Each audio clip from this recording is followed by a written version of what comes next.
Thank you so much, everyone, for joining us for our webinar on empowering brain injury advisory councils and facilitating effective communication between brain injury advisory councils and state agencies. I think we are all used to this Zoom environment by now, but feel free to put any questions that you have in the Q&A or in the chat box as we have this conversation, and we will have some time at the end to be able to address those questions or thoughts. We're going to start by giving just a quick overview of NASHIA. NASHIA, or the National Association of State Head Injury Administrators, is a nonprofit organization created to support state governments in promoting partnerships and building systems to meet the needs of individuals with brain injury and their families. And NASHIA is able to do this webinar through funding from the Administration for Community Living's Grassroots Project, which promotes cross-disability grassroots support. And we're really excited for the opportunity to share this. NASHIA provides a number of different resources for members, including the development and promotion of resources and leading trends, training and professional development like this webinar, state and partner connections, technical assistance at all levels of federal, state, local government, and federal advocacy, among other resources. And we have a great session of panelists with us today. Then we'll have us introduce ourselves before we dive into the presentation. And since I'm already talking, I'll kick things off. Hi, everyone. I'm Zeta Ricker. I am Director of Strategic Partnerships and Policy for NASHIA. As part of that work, I lead our advocacy efforts, and I'm looking forward to talking with you all today about some of the ways that Brain Injury Advisory Council members can educate and advocate as appropriate. And I will turn it over to Judy and then Martin to introduce themselves. Great, thank you. Thanks for being here, everyone. We're excited to have you as a part of this webinar. Zeta, before I introduce myself, there was a question about this being recorded. Is that something we plan to do? It is, yes, we are recording right now. So okay, great. Thank you. Thank you. Yeah. So I'm Judy Detmer. I'm Director for Technical Assistance and Special Projects at NASHIA. Prior to that, I was Director in the state of Colorado for our brain injury program. So quite familiar from that perspective as well in terms of running advisory boards and thinking about partnerships and how to work with people with all types of perspectives to ensure our work is being done. So again, thank you for being here. Martin? Hi, everyone. My name is Martin Kerrigan. I am the chairperson of the Maryland Traumatic Brain Injury Advisory Board, or Council, depending on your state where the title is. I also am a person with lived experience. I sustained a traumatic brain injury.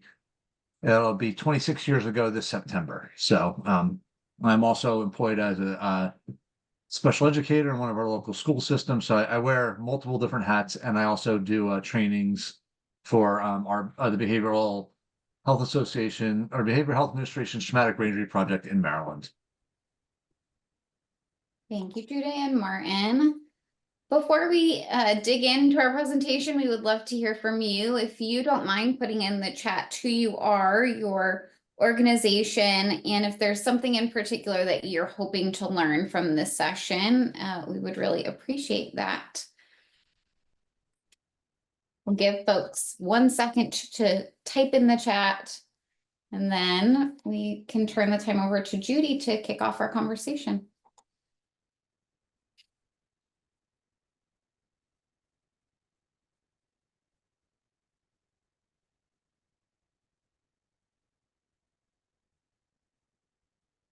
Hello, hi everyone.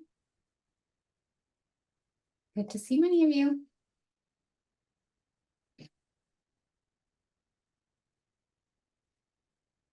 Good group. It is.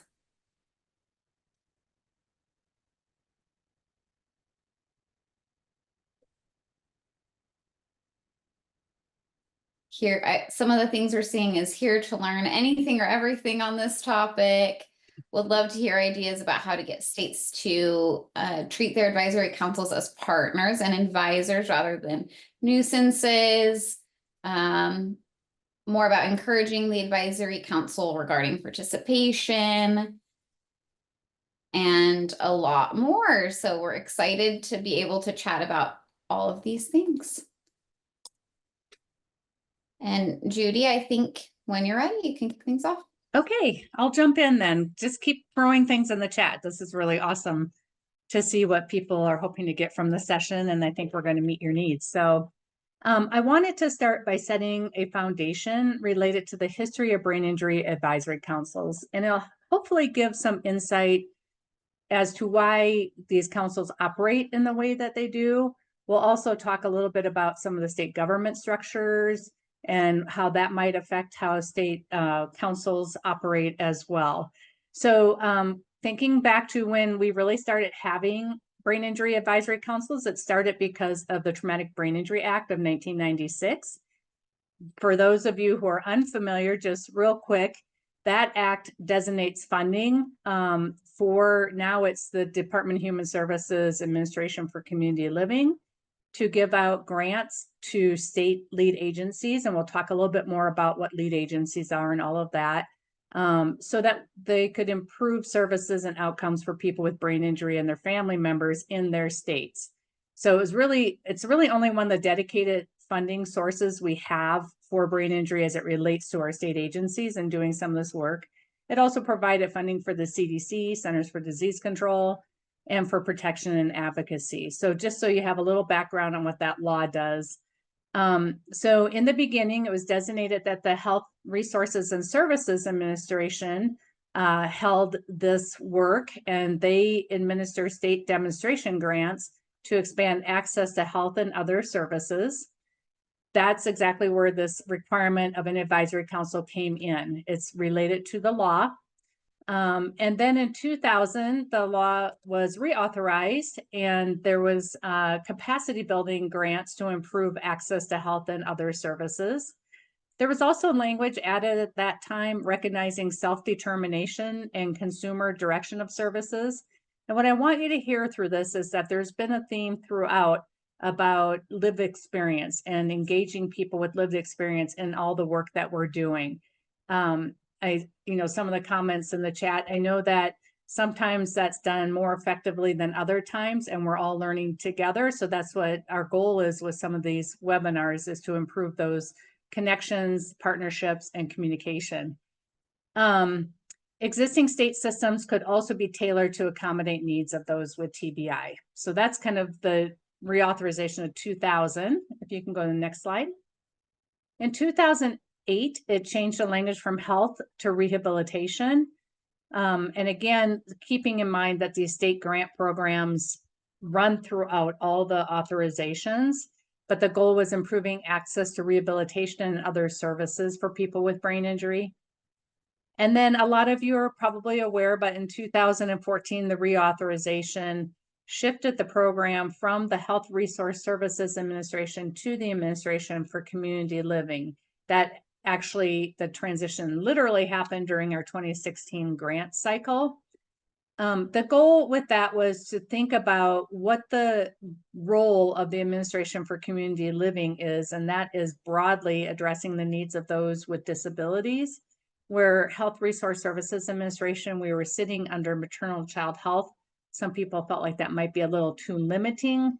So our goal was to leverage the work of the Administration for Community Living and expand awareness about brain injury throughout all of their programs, not just the traumatic brain injury program. In 2018, it required the Health and Human Services to submit program findings for state programs. So at this point, we're kind of, to me, elevating the brain injury work of the grantees to really drive systems change, and doing that by sharing findings and data nationally. Next slide.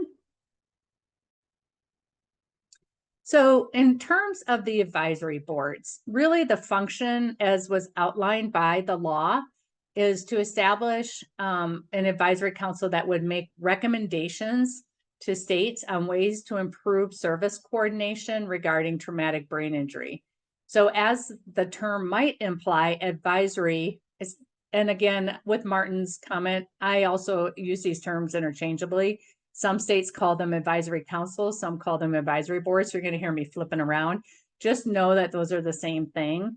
But the goal really is that these advisory boards are taking a bird's eye view of what's going on in the state, developing recommendations for how to improve outcomes and services for people with brain injury within their states. And they're doing that through participation of not only by board members, but also by doing public hearings, making sure they're doing surveys and assessments to get input from a wide variety of partners in the state. Next slide. Okay. So I want to point out that there is some variation from what the law says to what ACL, or the Administration for Community Living, what they require of grantees. So oftentimes laws are meant to be broad, and then it gets further defined sometimes by grant programs, or in our states, it gets further defined by our rules of our states and our policy and procedures. So broadly, the law requires that the composition be corresponding state agencies that might be involved in brain injury. And if you guys are involved in brain injury, or someone with a brain injury yourself, you know that's a lot of state agencies that could have a touch on brain injury, since we cross all kinds of sectors. Also involving profit and nonprofit private health related organizations, other disability advisory or planning groups within the state, so having an eye toward cross-disability planning. Members of organizations representing individuals with TBI in the state. Injury control programs at the state or local level. And then they just said simply a substantial number of individuals with traumatic brain injury or family members. So it was not defined in the law. Next slide. So when the Administration for Community Living took on this program, they really started shifting the advisory councils and mandating that states to be eligible for funding increased survivor or people with lived experience interaction and participation. And they further defined it because their mission is really inclusion of all of survivor voices at all levels of decision making. That's their core value. So the TBI state advisory boards must include a significant number of survivors. In their funding announcement, if you go to the next slide, Zeta, in their funding announcement, they defined what a significant number means. Because as you can imagine, well, what is a significant number? It could be 3, it could be 5, it could be 6. So they said that it must be 50% of the advisory board membership. So that if people or if states are applying for grants, that is a goal they must have. They don't have to have that in place to secure the grant. They must have a plan in place to get to 50% and be showing good effort toward that goal, with the goal being 50%. And when we talk about lived experience in this context, we are talking specifically people with brain injury. The other components that they defined further are family members of people with traumatic brain injury, the Center for Independent Living, State Independent Living Council, either or of those two, Aging and Disability Resource Center, Protection and Advocacy Agency, Long-Term Care Ombudsman, and when in a state with a model system, a traumatic brain injury model system, they wanted representation from the National Institute on Disability, Independent Living, and Rehabilitation Research, those model systems. So I just put this in here to kind of highlight and illustrate that states have a lot of different areas that they're trying to fill in terms of who are the memberships of their councils, with number one being that priority of having 50% of people with lived experience. Some of the issues that states might face, however, in meeting the mandate of the grant is that their state advisory councils or boards are in statute and defined in statute. Their definitions in statute and their board composition may differ from what this grant opportunity allows for. And so Administration for Community Living understands that. And so they are working with states to be creative, A, let's change your statute in your state if feasible. There are some risks to that. We can talk about that more if people are interested. And it's challenging to change a statute. So if that's not feasible, then there are other ways that you can engage people with lived experience or any of these categories that don't fit with your current legislation. That can look like having people be ad hoc members of the board, providing input in different ways. And so those are just all things that I think are some of the challenges that we are faced with when we're setting up our advisory councils to both balance the needs of the Administration for Community Living grant requirements, balance your state legislature if that's a statute that you have, and balancing the needs of your state and your community. Okay, next slide. So I just wanted to touch on some key takeaways as it relates to this. Advisory councils are mandated via the Traumatic Brain Injury Act funds. So those are those grant dollars, the state partnership program grant funds that the Administration for Community Living is currently awarding out. So states are only eligible to apply if they have an advisory council or they have plans, a clear plan for developing one. So some of you are in states that do not currently have these grant funds, and I've talked to some of you in the past about how you can get this set up. But this is a critical component if you're going to apply for those grants. The law defines the membership more broadly, as I indicated in the previous slides. But ACL, the Administration for Community Living, provided greater specificity of membership, and that included defining a minimum of 50% of individuals with brain injury. Just to spend a minute on that bullet, one thing that we are working very hard with as part of the Technical Assistance and Resource Center supporting grantees is to make sure this is a meaningful number, that we are looking for people not only that have brain injury to check a box to say, hey, we've got our people with brain injury, but that are really people who are willing, able, and ready to contribute, and that we are looking as a state perspective meaningfully toward people with lived experience to gain their perspective on all aspects of the work we do. The goal of the grant program overall is to provide states with funding to build capacity to improve outcomes for individuals with brain injury in their states.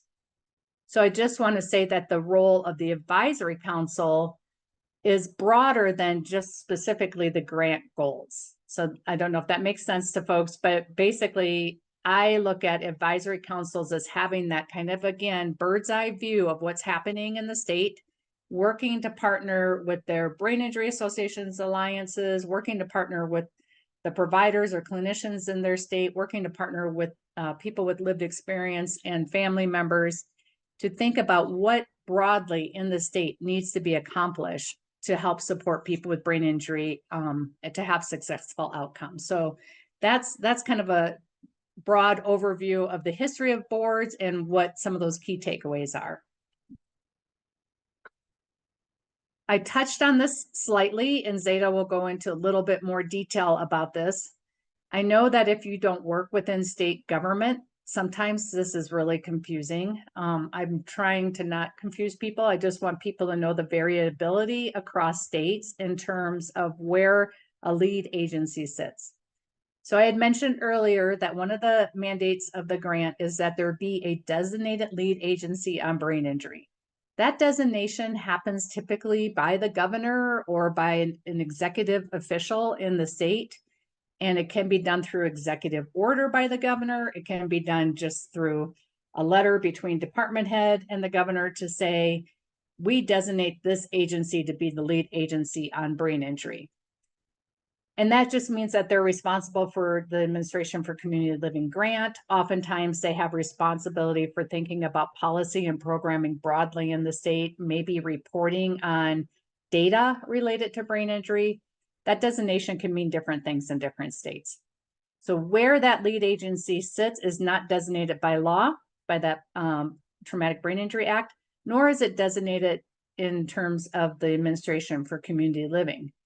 And that has its pros and cons. A big pro is that states are structured in different ways, and where there is commitment, energy, and a good fit can vary depending on what state you live in. The con is trying to do anything kind of nationally, where it'd be helpful to have one agency that you can kind of go to, but that's okay, because I think the flexibility needs to lie within the states. So when we think about where they exist, and this might ring true for some of you who are listening, some of our programs sit within departments of rehabilitation, some are departments of health, some are departments of human services, some are within behavioral health. So it can live in a variety of places. And then Zeta, I'm going to turn it over to you. Thank you, Judy. Judy really set the foundation for this slide of kind of describing the way that a state government looks and where the brain injury program might fit. As she said, typically the governor might appoint where the brain injury program sits. And there are several agencies, as all of you know, within a state's administration. And a brain injury program will sit under an agency, maybe several levels down from even what's highlighted here. But really the reason I wanted to highlight this is to share, as Judy indicated, that the Brain Injury Advisory Council, while incredibly important to influencing and advising the brain injury program and the grant activities, members can also have a broader role in supporting education across a state government. That can be to partner with your brain injury program to help to influence other agencies to focus on brain injury, or think about the other systems that are in place within the state and helping to educate those folks. Maybe talking to the governor's office or governor's office directly, helping to educate the legislature that can influence the funding and programming that the state government must facilitate and turn into programming. So brain injury advisory councils can play a very meaningful role, not only to the brain injury program, but broadly within the government. We also know that there are some limitations sometimes with brain injury advisory councils and being able to do that work, which we'll talk about a little bit later, but wanted to give this kind of overview about the power that a brain injury advisory council can have. And we'll turn it over to Martin to share his experience in doing this.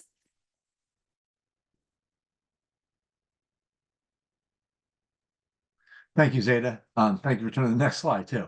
So really, and I'm speaking right now as if I'm talking to individuals with lived experiences. So, the question is, well, why are you there? Because a lot of times we find, or in my experiences, and I'm not talking just on my work in Maryland, but the work that I have done nationally, the people that I've spoken to from different advisory councils and perspectives, sometimes individuals are like, well, I don't even know why I'm there. Like, I don't belong there. I'm not I don't work for a state agency. I'm not a government official. I don't know anything. And that's, to me, is a misconception, because without you and your experience, an advisory board can become a bunch of people sitting around guessing about what's best for individuals impacted by brain injury.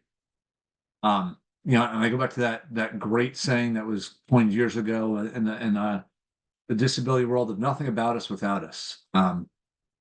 Your experiences make you uniquely qualified to have an impact, and your voice needs to be shared and heard. So what I mean by that is, you are the experts, right? And I have come across many professionals in my 26 years of living in this world, and some of the best professionals and considered worldwide experts in the field of brain injury, whatever their specialty is, will say to me, "I truly don't know what it's like," and that is something that really is very valued, because you don't, but the individual with lived experience, they do know what it's like, and they do get it, and they should at least be having a say in the decisions that are being made about them and their lives, and the policies and the things that are being implemented to help them out. So, I always think, I love that saying of nothing about us without us. You do not make decisions for me. You make decisions with me. Next slide, please. So finding your voice. So, this is kind of, and again, these are just my experiences and the things that I've done, and the group that I've worked with in Maryland, and what we have been able to accomplish. The boards exist to highlight the needs, service gaps, etc., and then to propose potential solutions to address those needs, right? Like that's why advisory boards exist, right? Like we're considered to be a group of professionals, experts, and individuals with experience in the world of brain injury that are highlighting the needs of people with brain injuries in those states. And this is what the recommendations that we're making to change those or to address those needs. And the needs because you live them every day. So, I said, the way I look at it is we belong there, right? You belong there. If you're an individual with lived experience and you're asking on an advisory board, you are there because there's a reason for it. And you may only be one person and only one voice, but it's still a really important voice. Because we have another saying in brain injury we love to use. If you've seen one brain injury, you've seen one brain injury. Brain injuries are very unique and different, and every person's experience with brain injury is unique and different. And all of those individuals, their needs need to be kept in mind. You know, speak to your success. So highlight the successes you have, not just the needs. Yes, the needs are important, that's why we're there. But the successes, because first of all, it makes people feel a little bit better. It's not all gloom and doom, but you can also build on what has worked, right? Like, oh yeah, like this is what we've done in the past, and can we use some of this to help move this other initiative forward? So if you think it needs to be said, then say it. I cannot tell you how many individuals that I work who, in Maryland, we do this thing called SAFE, and it's a separate subcommittee that stands for Survivor and Family Empowerment. And we meet, and it's a subcommittee. We meet an hour for every meeting, and it's just for individuals with lived experience and family members. And some people are so vocal and they bring up so many good things. They have so many questions and arguments in that subcommittee. And then it gets to the entire advisory board meeting and they don't say a thing. And I think it's because they feel like, oh, well, I shouldn't be talking right now. I'm not a venue. And that's wrong. Again, the advisory boards exist because of you and your needs. So speak up, right? Like it's okay. If you think it needs to be said, then say it. And chances are, if you think it needs to be said, other people are thinking the same thing. And the same thing goes with questions too. There's a lot of acronyms in state government. There's a lot of jargon that, to be honest with you, most people, I've never met anybody who knows, who's an expert in everything that's talked about in any of our advisory board meetings. But I think a lot of times, and I'll speak to myself, my own experiences, there's a little bit of a self-doubt of, oh, okay, I got this, I'm brain injured, and well, I really shouldn't be talking because like everybody else knows what's going on, and I just got to keep my mouth shut, and I'm just, again, and that's wrong. Like again, chances are you got a question, other people have it too, and it doesn't necessarily mean because you have a brain injury. It's just because not everybody's an expert in everything. Find out why you're asked to be part of this board. There's a reason you're part of the board. Embrace it. Share your experiences, right? Like you're there for a reason. And I know I keep saying that, but your experiences are valued. We need them, right? Like this is what's directing our work. I need to hear what you're going through. If not, we're just guessing again. Next slide, please.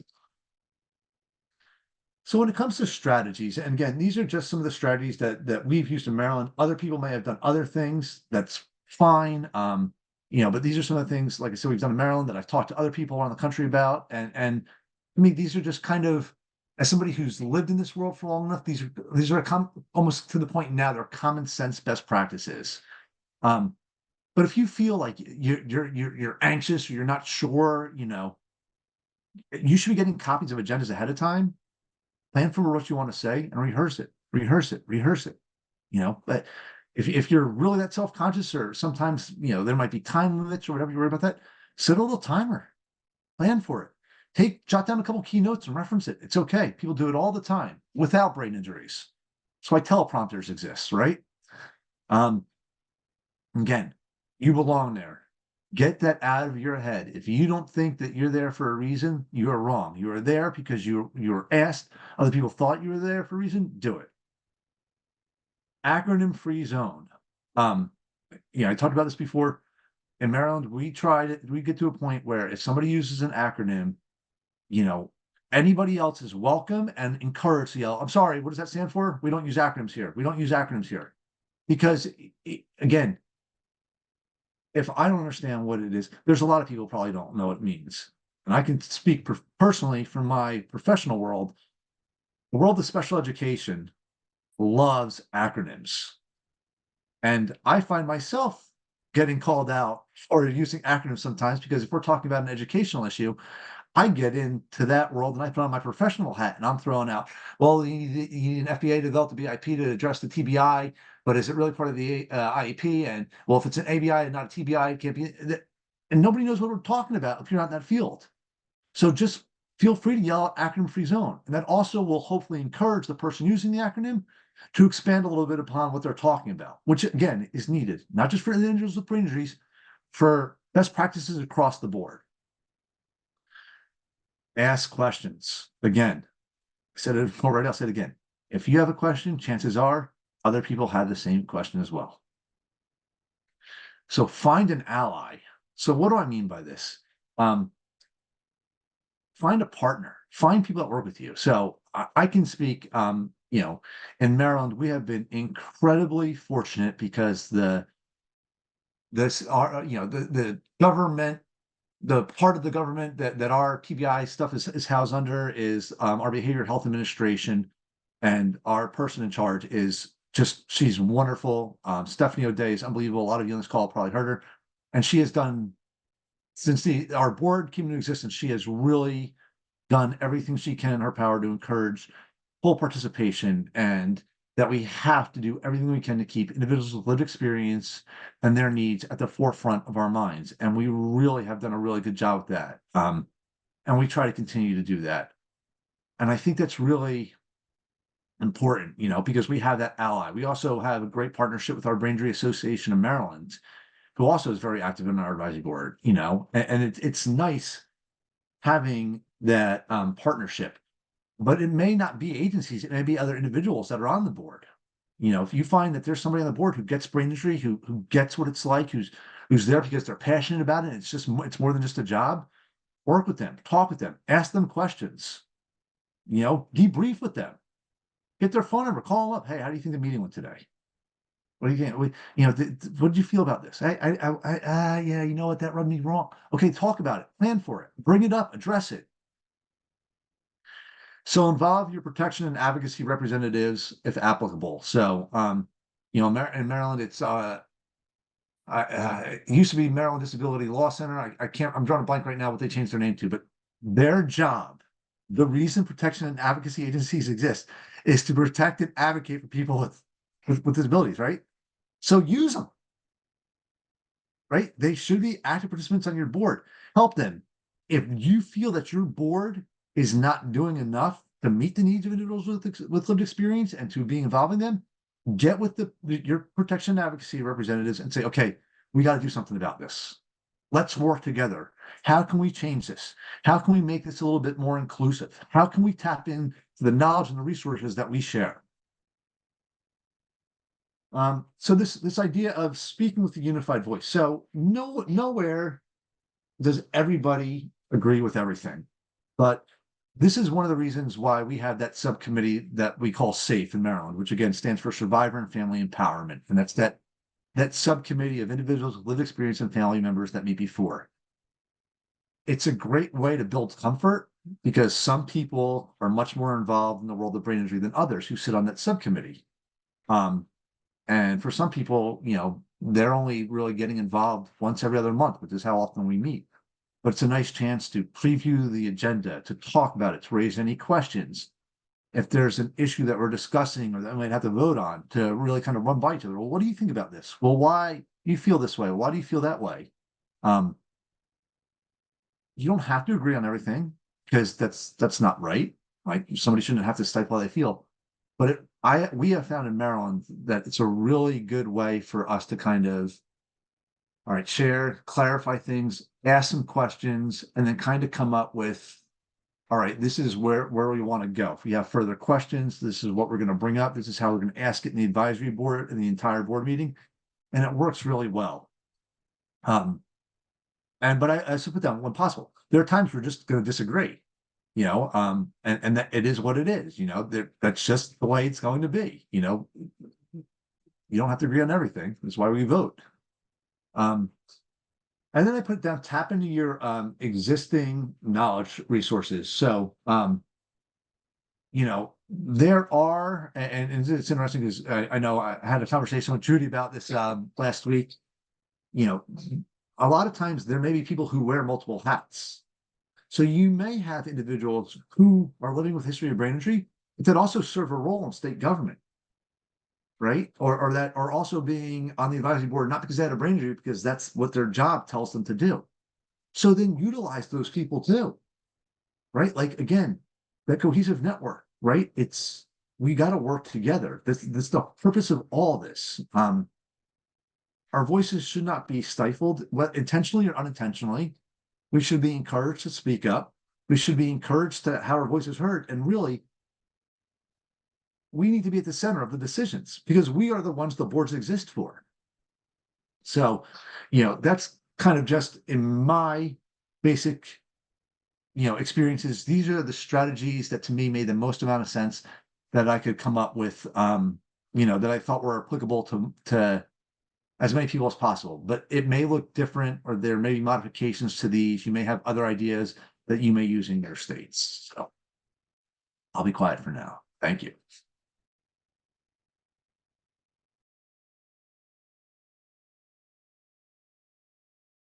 Sorry, everyone. I was not able to mute myself until I stopped that. Give me a minute. I'm not used to moderating the Zoom, so thank you for bearing with us. Martin did a great job explaining the number of different ways that he's been able to really lift up his voice and others' voices with lived experience as part of the advisory council. And I think many of that is applicable to the different ways that advisory council members can advocate as well.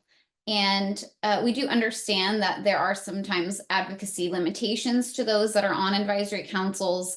And it depends on each state. Sometimes you're not able to really advocate in a formal way on any issue. Sometimes you have to make sure that it's issues decided on by the full council, or you're not able to advocate without direct permission. But even in these situations, Brain Injury Advisory Council members do play a vital role in educating state agencies, legislators, and the public. And there's a number of different ways that you can still educate in what might not be thought of as traditional advocacy, but still plays an important role again in providing advisory experience based on your personal lived experience. So some ways that you can do that is sharing your story, as Martin has explained so well, highlighting your positive experience, your story is very valuable. Even if you're unable to always connect the dot to the ask, real life examples can be very persuasive. If you would like to advocate in what you might think of in a more formal way, such as going to an advocacy day within your legislature or more formally, you can typically do that with your personal time. And again, sharing your personal experience. You may not be able to call upon your position on the Brain Injury Advisory Council, but that participation gives you information and knowledge that makes you a good advocate. And while the association can be helpful sometimes, what really matters again is your lived experience. And that is what is going to be most valuable on when you're talking to folks. Become an information hub. Your lived experience is so important. You're also often able to collect kind of yours and other stories and work with your state to help them think through the types of data that might be helpful, research findings. And I think this is a really great place to partner within your state agency to create some resources that you can then take to share with others about brain injury. You can still build relationships through networking with key decision makers, providing communication with your lived experience. And this can be done more informally, sometimes through coffees or other activities rather than through direct advocacy. Engaging with the media, you can offer yourself as an expert for journalists or writers. Martin did this for Brain Injury Awareness Day this year and had some news hits, which maybe Martin, you can talk about briefly, and how that allowed you to share information with a broader audience, if you don't mind. I know I'm putting you on the spot. That's fine. In the middle of Brain Injury Awareness Day, I had the opportunity to go to the Fox 45 Washington DC affiliate, and they just did a brief. It was like maybe a 3-4 minute story on Brain Injury Awareness Day, but I was able to go and I just very briefly shared my story, but that helped, and I was there with the director of the Brain Injury Association of Maryland, and we were both able to just speak up, and just acknowledge it, and again, that whole idea that, brain injury looks very different. And if you've seen one brain injury, you've seen one brain injury, but it impacts so many different areas of our life that we take for granted. And to Zeta's point, it's really effective if you know your audience. And because I've done this for so long, I have different versions of my story that I tell. The facts are all the same, right? But depending on the audience and the purpose, right? So if I'm going to testify in our state capitol to try and improve, the screening for kids with brain injuries, I don't even talk about my personal story. I have a minute and a half to throw out some key statistics that I put out there. But if I'm meeting one-on-one with a legislator in their office to ask for some other things, then I'm getting a little bit more into my personal story. So I think that's, it's a great point, Zeta. But again, it's just one of those things why I said too, practice, and it's okay. Like, fine if you use notes cards, really, until you're really good with it, do whatever you need to, because I know a lot of times we get very nervous. I think this is not unique to people with brain injuries, most people, about public speaking from audiences. So just having that prepared is a really good strategy to just use, I totally agree. Thank you for expanding, Martin. I think it's so valuable to think about the different audience that you might be talking to, whether it be your brain injury state agency might be a completely different conversation than another state agency or a legislator, and being able to, as Martin said, practice, and remember that your lived experience is what matters the most. Some other ways that you can educate is to track your progress and communicate when you have wins, when you're able to maintain momentum or have a new achievement. Sometimes that helps to share that with other state agencies or with legislators, and it gets them to think about it and lets you to really leverage that to do even more.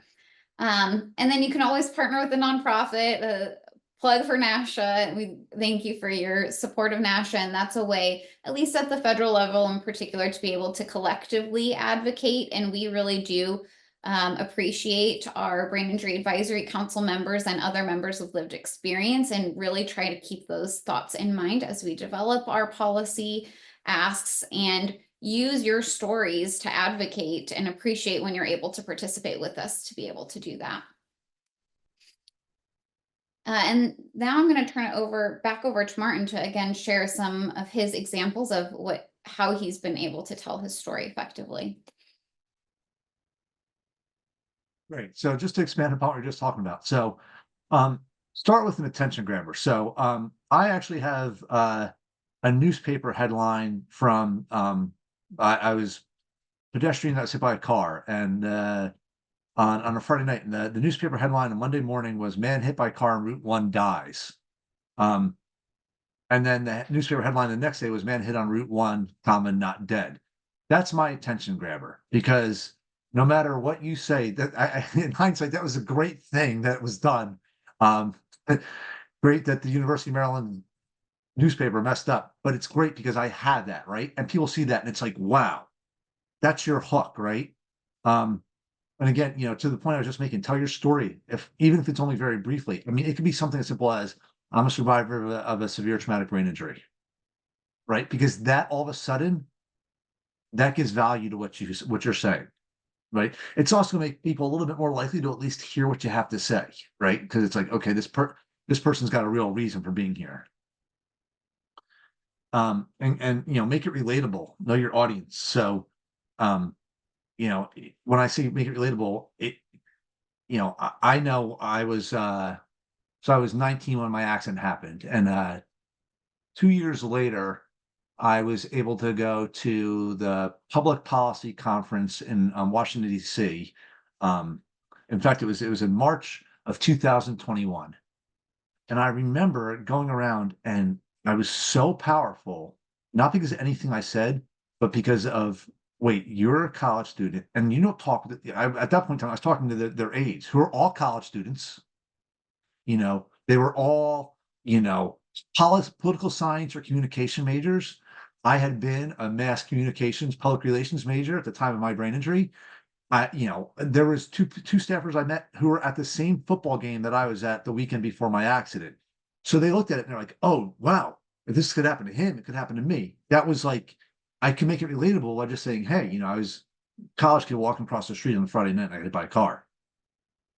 Um, But again, there's such a thing as diarrhea of the mouth, and it tends to happen a little bit more for people with brain injuries for a whole host of reasons I'm not going to get into. Um, but always keep the end in mind. And again, this is why I say if you need to use no cards, that's okay. What's your reason for being there? And what you're saying should always tie back to your reason for being there. What's your ask? What are you there for? What is your purpose? Um, and again, like I said earlier, rehearse, rehearse, rehearse. For a lot of people, speaking in front of audiences and crowds causes anxiety. Brain injury or no, best way to do that is to be prepared for it. And again, you need to close your eyes and just do it from rote memory. That's fine. Again, it's okay. And this is not unique to individuals with brain injuries. But again, it's your story. You know it better than anybody else does. Thank you, Martin. As Martin has eloquently highlighted, it is very normal to be nervous when you're advocating or educating. And it's important to practice and make sure that you are prepared. But remember that your experience, however you can express it, is valuable. And we want you to remember to not feel pressure to present perfectly.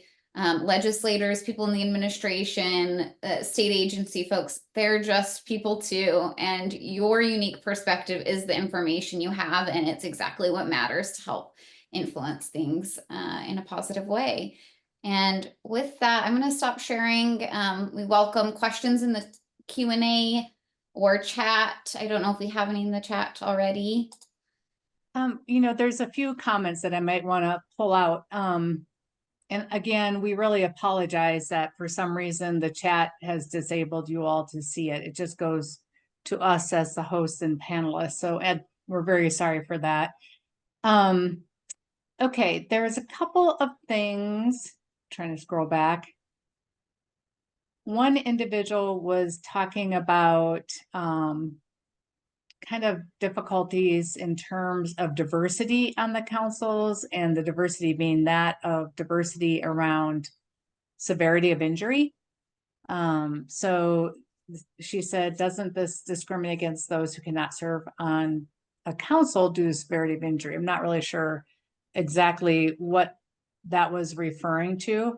I will just say in kind of reflection on that, this is actually something Martin and I talked about yesterday as well, that it's really, we feel strongly that all severities should be represented because you all bring unique perspectives, people with lived experience with different severities of injury, as well as caregivers of those with different severities. So if that's something that you feel is not happening, hopefully there could be some education around that. We are producing a kind of recruitment guide for states, and that's one aspect that we actually put in there. So if there's another question around that, please feel free to throw it in the chat or the Q&A. Judy, Go ahead, if you don't Martin. mind too, there was a question that was brought up a little bit earlier. It wasn't really a question, but a comment about that the state won't let the council participate in making recommendations about what should be included in their needs assessment.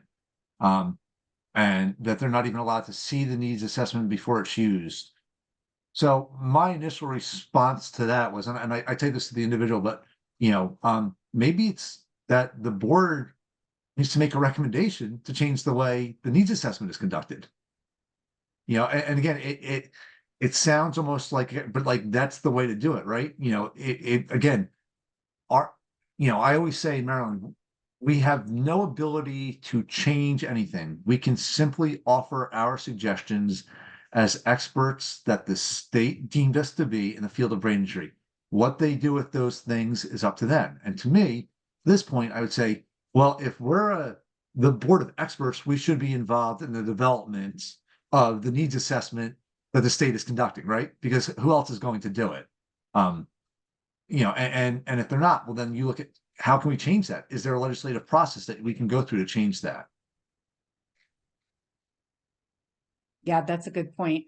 I would just say too that, just thinking back a couple of things. One thing is I always operate from the seek first to understand and then be understood kind of philosophy, right? So there may be things that play in the background that we're not aware of. That doesn't make it like you can't change it, but it's helpful to understand the perspective of where everybody's coming from and then work toward change that fits for everybody. So I just want to stress that because there may be something in the background as to why that's happening. Does that make it right? Not necessarily, but it's good to understand what's happening there. I see. Oh, go ahead, Zeta. Sorry, I was just scrolling down a bit more and see a comment about how some states council members cannot advocate and they can't advocate on behalf of the council or agency, but they can advocate as individuals. I think that's a great point to a reminder that you have the ability to advocate on your personal time. And again, understand that that can feel scary too, to not have the backing of the advisory council to do that. But again, your lived experience matters so much, and what you are able to gain from your participation in the advisory council can help to influence your messaging and make it even more impactful. I'll add to that, Zeta. I think it's important because we don't know all the states and all the rules in the states, and every state is a little different. So one thing that could be really helpful is if you have an orientation when you start on your board or council to understand kind of what those restrictions or guidelines are within your own state.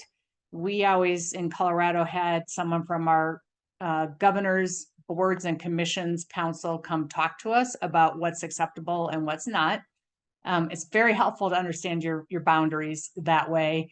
And though, like Zeta said and Martin mentioned earlier, you can always educating legislators, educating other partners in your state is a key part to what the advisory councils can and should do. Oh, I'm going to respond to something that Jean put in the chat. Jean, I'm sorry, I keep pulling you out, but she said we were told that caregivers don't have lived experience. Okay, I want to talk about that because that is actually coming from the Administration for Community Living guidelines. They want people who are caregivers and family members to be on the council and the boards. But when they talk about that 50% with lived experience, they are truly talking about people who have experienced the brain injury themselves. So it is an interesting point because if someone has a significant injury that maybe doesn't allow them to communicate in a way that they can be understood by others, they need that caregiver to do that for them.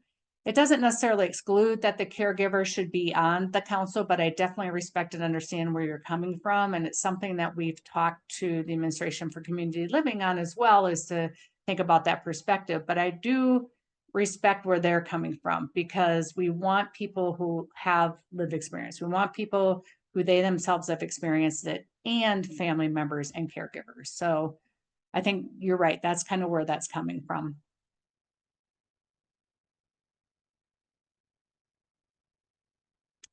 And then Patty mentioned in the chat that they have an orientation electronic packet or booklet for councils.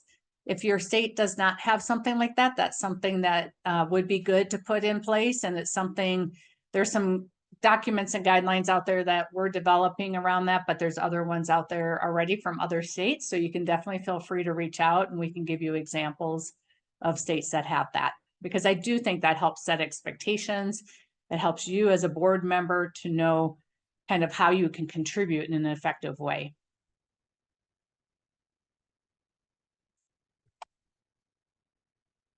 That's all I'm seeing in the chat. If there are any final questions or comments in the last few minutes, we have some time to be able to talk about those. Oh, got a couple, looks like. How do council members get state agencies to let us provide input, to let us get involved in advising on issues? We are told that we are only to advise on what the agency asks us to advise on, not brain injury services in the state in general. I'm sure that Judy and Martin have a lot to say on this. I have something, Martin, but I'm gonna let you jump in. You go first, Judy. Well, I would just say you guys will get the copy of these slides and you will see the intent of why we want people with lived experience on our board, and to get input from people outside of the board is to get that broad perspective. So maybe you could use some of those guidelines to advocate for why that's important. Martin, what's your thoughts? Again, I mean, I'm just thinking that just the ridiculousness of this situation, right? Like, the advisory boards exist to provide input and suggestions on how to best meet the needs of individuals living with brain injuries, but yet we're going to silence the individuals with the brain injuries.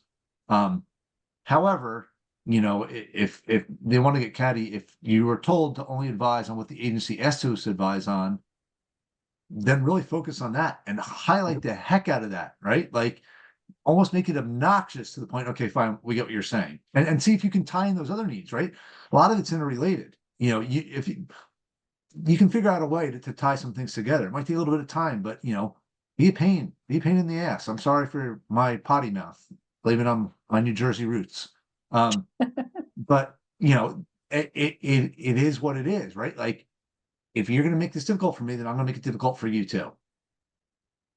But again, why? What's the purpose behind this board? Why was I asked to be here?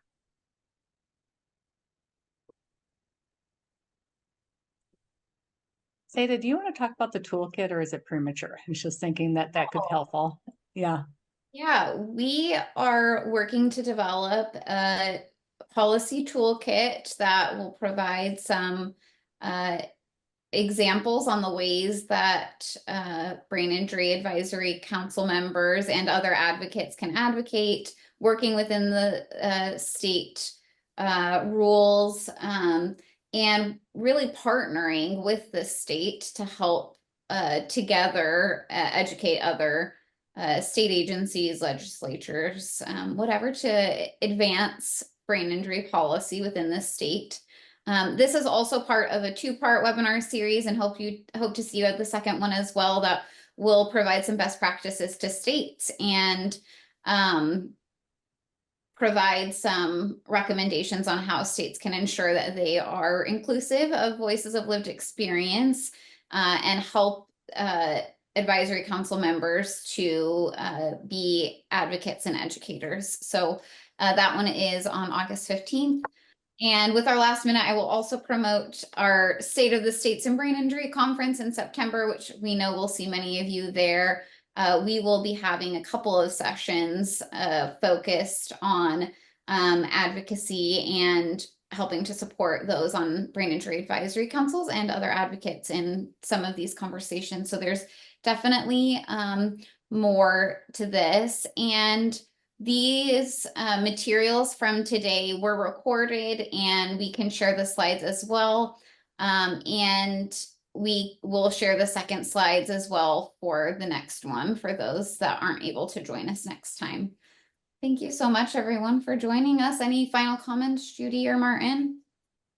No, just thanks all the chat. That's great. And sorry people can't see it. Martin? I mean, I guess, just some of the questions, especially the ones asking about how to use. Be relentless. Do not stop. Do not stop. The squeaky wheel gets the oil. And again, I am talking more from what I have observed and what has happened in Maryland, that I haven't necessarily been the catalyst of. Like, I've kind of sat back and watched and said, okay, and really, this is where the changes come from. The accomplishment, a lot of the accomplishments that we have had in Maryland have come from the results of family members and individuals with lived experience being pains in the ass. They do not stop. They're polite about it, but they're don't take no. I'm sorry, can you explain that to me a little bit? Like, just, keep going, keep going, keep going. Do not exhaust it. That's what you're gonna get. You're gonna get the no. Don't take it the I first time. will second that from my perspective as a state employee. It is very helpful when people keep challenging me, keep challenging me, Yeah. keep challenging me, because, we can get a little kind of set in how we're doing things, and it's difficult. And there's no doubt about that. Those are difficult conversations, but it is helpful for everybody's growth. Thank you all for joining us, and hopefully this inspires you to keep going, and we'll see you next time. Thank you, guys. Thanks, everyone. Thank you, everyone. Appreciate your time.